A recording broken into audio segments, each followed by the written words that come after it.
First ever factory outlet లో దంతెరా sale offer ఈ నెల 15 నుంచి 20 వరకు. గోల్డ్ జ్యువెలరీ VI పై ఫ్లాట్ 15% ఆఫర్, సిల్వర్ జ్యువెలరీ పై flat 20% offer. Mukunda jewellery. Konda Surekha గారు, పొంగులేటి గారు, రేవంత్ రెడ్డి గారు, మధ్యలో సీతక్క గారు, కొండా సురేఖ వాళ్ళ డాటర్, వాళ్ళ ఆయన, అసలు ఏంటి వివాదం అనుకుంటే యాక్చువల్గా ఏం జరిగింది?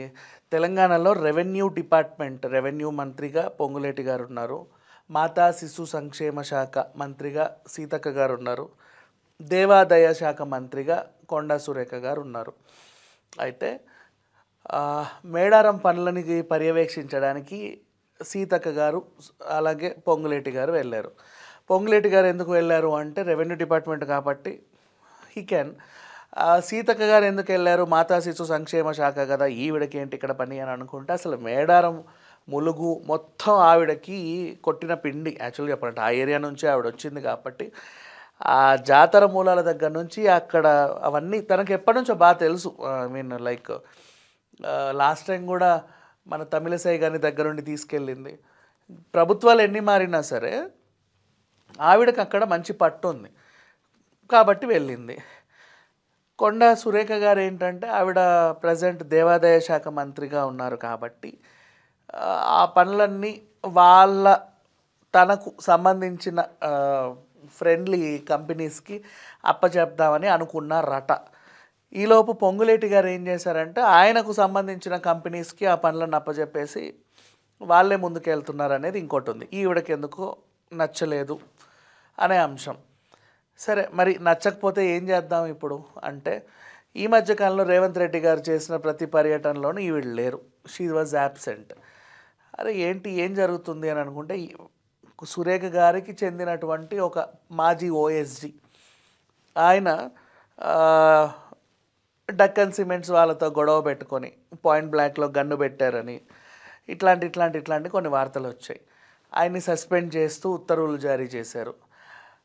తర్వాత వెంటనే ఆయన అరెస్ట్ చేయడానికి అంటే అసలు ఆయన అదుపులో తీసుకోవడానికి పోలీసులు వెళ్ళారు. ఆయన ఎక్కడ ఉన్నారు అని కనుక్కుంటే కొండా సురేఖ గారి ఇంట్లోనే ఆయన ఉన్నాడు అని తెలుసుకొని అక్కడికి వచ్చాము అనేది వార్త. ఈలోపు అక్కడ ఎవరు లేరు, సురేఖ గారు లేరు, వాళ్ళ ఆయన లేరు, ఎవరు లేరు, వాళ్ళ అమ్మాయి ఉంది.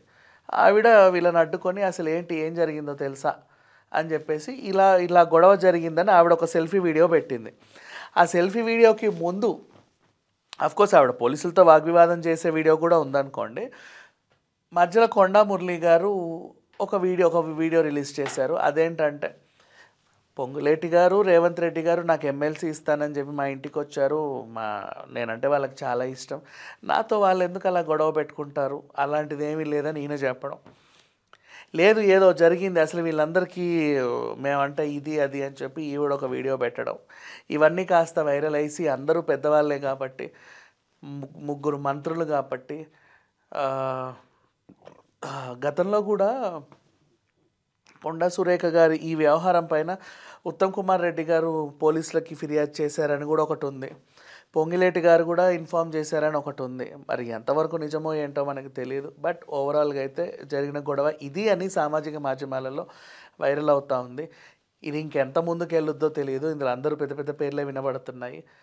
ఓవరాల్గా నిన్న నైట్ నుంచి ఒక టైప్ ఆఫ్ అంటే ఎప్పుడైతే టాస్క్ ఫోర్స్ పోలీసులు వాళ్ళ ఇంటికి వెళ్ళారో ఆ తర్వాత పలానా మనిషి ఇక్కడ ఉన్నారని మేము వచ్చామండి అని చెప్పడం, అసలు ఆయన ఇక్కడెందుకు ఉంటారు, మీరు రావాల్సిన అవసరం ఏంటి, అసలు ఏం జరిగిందో మీకు తెలుసా అని ఈవిడ వాగ్వివాదానికి దిగడం.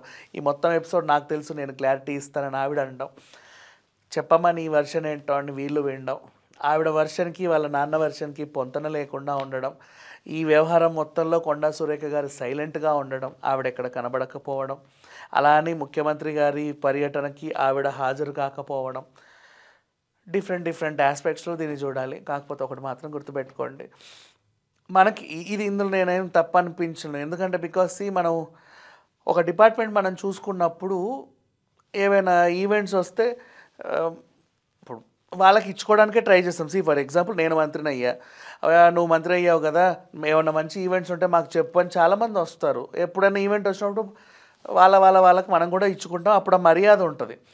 రేపటి రోజు ఆ ఈవెంట్ ఇంకెవరికో వెళ్ళింది అనుకోండి, వీళ్ళు వచ్చి ఏమంటారు, అప్పుడు మిమ్మల్ని నమ్ముకొని అంత దూరం వచ్చి మీకు అర్జీ పెట్టుకున్నా సరే మీరు మమ్మల్ని కేర్ చేయలేదు అంటారు. కాబట్టి వీళ్ళు ఇచ్చిన మాటలను తప్పాల్సి వస్తుంది. ఎందుకు తప్పాల్సి వస్తుంది అంటే ఆల్రెడీ అందులో వేరే వాళ్ళు ఇన్వాల్వ్ అవ్వడం.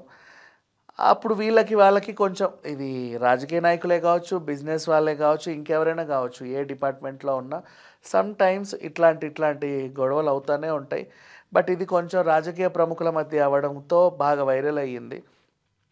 అండ్ ఈవిడ్ని బర్తరఫ్ చేస్తారని మంత్రి నుంచి, ఇంకేదో చేస్తారని పిచ్చి పిచ్చి వార్తలన్నీ వస్తున్నాయి. అఫ్కోర్స్ ఇలాంటి గొడవలు అధికార పార్టీలో ఉంటే ప్రతిపక్షాలు వాడుకోవడం, వాటిని ఇంకా వైరల్ చేయడం షరామామూలే. సో ఏది ఏమైనప్పటికీ ఇట్లాంటి వార్తలకు కొంచెం దూరంగా ఉండడమే బెటర్. ఎందుకంటే ఎంత కాదనుకున్నా వాళ్ళు మళ్ళీ సెట్ చేసుకుంటారు, కాసేపు లైమ్ లైట్లో ఉంటారు అంతే. నిజంగా ఏమన్నా ఆక్రమణలు లైక్ దోపిడీలు జరిగితే అరెస్ట్ చేస్తారు పోలీసులు. అప్పుడు మిగతా విషయాలు బయటకు వస్తాయి. ఓహో, ఈయన ప్రభుత్వ అధికారి హోదాలో ఉండి ఇన్ని అక్రమాలు చేశాడా, ఇంత స్కాములు చేశాడా అని చెప్పేసి. బట్ ఇక్కడ అట్లాంటిదేం లేదు, జస్ట్ ఏదో చిన్న గొడవ. ఈరోజు రేపో సద్దుమణుగుద్దని అనుకుంటున్నా. Thank you so much.